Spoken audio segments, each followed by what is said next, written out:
A miracle occurs when God does something extraordinary. People used to say it was when God broke a law of nature, or God suspended one of the laws of nature. And that's a fairly simple way to describe it in your examination, to say that a miracle occurs when God breaks one of the laws of nature for a good reason.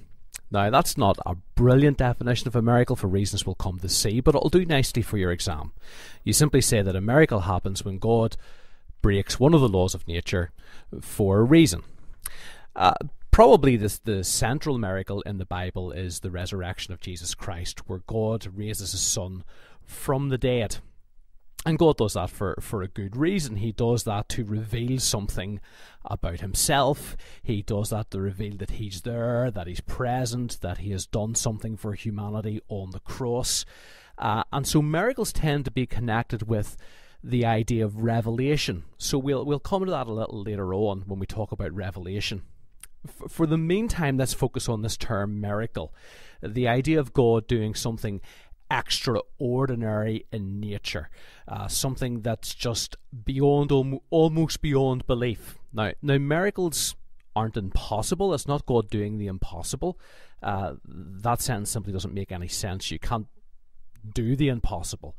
And if something's impossible, it's something that literally cannot occur no matter what. Like, for example, a triangle having four sides, or something being black and white all over at the same time. That couldn't happen anywhere.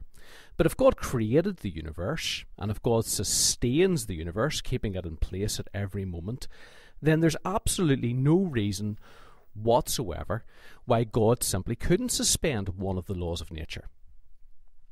Now, David Hume, guy who lived during the Enlightenment in England, a very famous philosopher, he argued that we should never believe that a miracle has occurred. We should never believe that a miracle has occurred. And he had a number of arguments for this. One basically said that there are laws in nature. So, for example, we know there's a law of gravity, and we observe that continually. And he said it was always irrational to believe. It was never sensible to believe that a law of nature had been broken. Because, let me put it to you this way. If I was to say to you that I had seen the principal of our school murder somebody during the weekend, or if I was to say to you that I had seen one of your parents commit a bank robbery, you would know that you shouldn't believe me.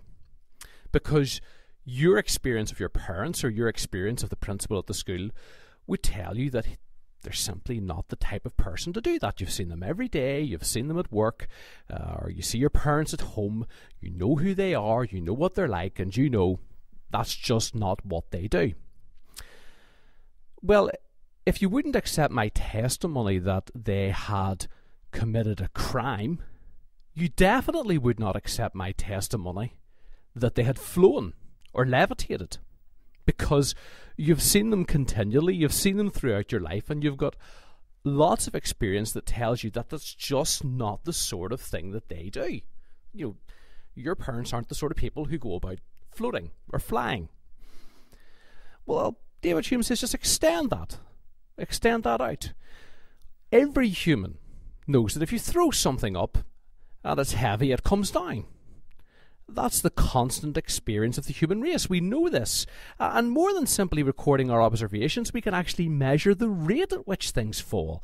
We can measure the rate at which things come to the ground, and we can detect mathematical patterns, and we can detect all different kinds of laws of nature about the pressures of gases, and we can look at the way that different objects behave in the world, and we can come up with all sorts of equations that predict how the world will behave. The laws of nature. So says David Hume, when you take all that experience that we have, that this is the pattern to which the world behaves, this is the way that the world continually behaves, we should never believe, we should never accept anybody's testimony that a miracle has occurred, that these laws have stopped behaving that way. Well, that's Hume's argument from the laws of nature. A couple of problems with it. The first of all, the laws of nature simply tell us what will normally happen in the world when God isn't doing something special. What happens in the world when God isn't intervening in the world to do something special? But the laws of nature, which are really just our descriptions of the world using mathematics, can't tell us that God will never intervene in the world to do something special. There's no rule in science that says God can't intervene in the world.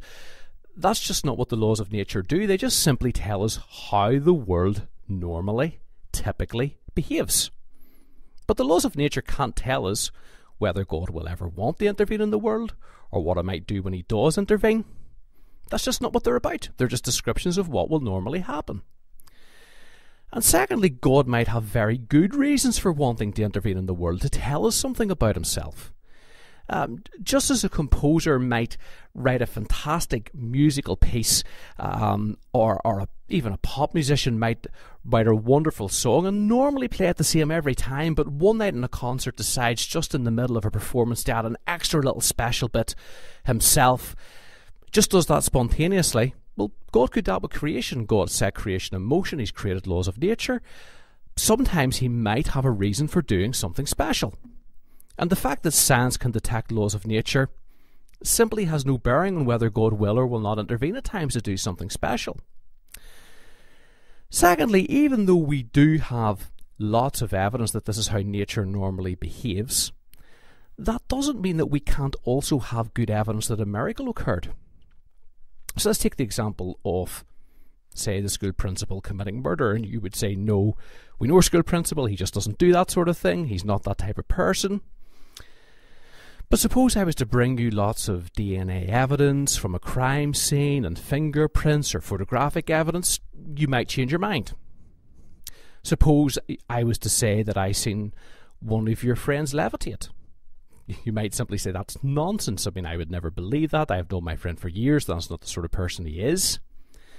But if I was to bring you a number of different eyewitnesses, doctors, lawyers, maybe even scientists who'd been nearby, perhaps enemies of your friend who would never want to admit that your friend had done something special like that, or photographic evidence, or film evidence, you might say, well, there's plenty of evidence that shows me that my expectations were wrong. And the same could be true of the world. We have these expectations from the laws of nature that this is how the world will normally behave, but occasionally it is possible that we will get evidence that the world didn't behave that way, that something special did occur. We simply have to look at the evidence. So, you can imagine somebody living in the jungle, say in South America, and one day they look up and they see what they believe to be an iron bird flying overhead, and they go back to the village and they say, "We've seen an iron bird high in the sky making a large roaring noise." And the people in the village refuse to believe him. Some others go out with this guy, they want to take a look at the sky, and they also come back and say they've seen this iron bird, but again other villagers refuse to believe them, and no matter what evidence is brought, they say, no, we don't believe there was an iron bird in the sky, because birds aren't made out of iron. But of course, these people might be living at the start of the 20th century, and they might have just seen the first aeroplane. Their expectations about birds, or about what can be in the sky, turned out to be wrong. You have to be more open to the evidence. So when we look at the evidence for the resurrection of Jesus, and we look at the fact that there was an empty tomb, we look at the fact that the disciples were changed from despair into preaching about Jesus, when we look at the fact that Jesus' enemies admitted that the tomb was empty, when we look at the fact that the disciples didn't say that they had seen a vision of Jesus or Jesus' angel, but that he had physically risen from the dead, which nobody was expecting to happen to somebody in history, then we could say there's evidence that a miracle occurred here, that something extraordinary happened, because there's simply no other explanation that accounts for all the evidence. Hume had several arguments against miracles. He said that most of these miracle stories were made up by ignorant people who didn't understand how the world worked. He said that if you begin to look at all the miracle stories that exist in the world, they contradict each other, because the Hindus claim certain miracles happened and Christians believe that different miracles that happened. And he also said that the more wonderful tales are, the more likely people are to believe them and to repeat them. So this is where miracle stories come from. They're just wonderful, fantastic tales. And this is why people believe them. They just sound good. It's like good science fiction. Therefore, we shouldn't believe in any miracle stories. The problem is that these arguments suggest that we should just close our minds to the evidence. It's entirely possible to say, yes, I believe that miracles don't typically happen. Miracles don't happen all the time because a miracle is, by definition, an extraordinary event.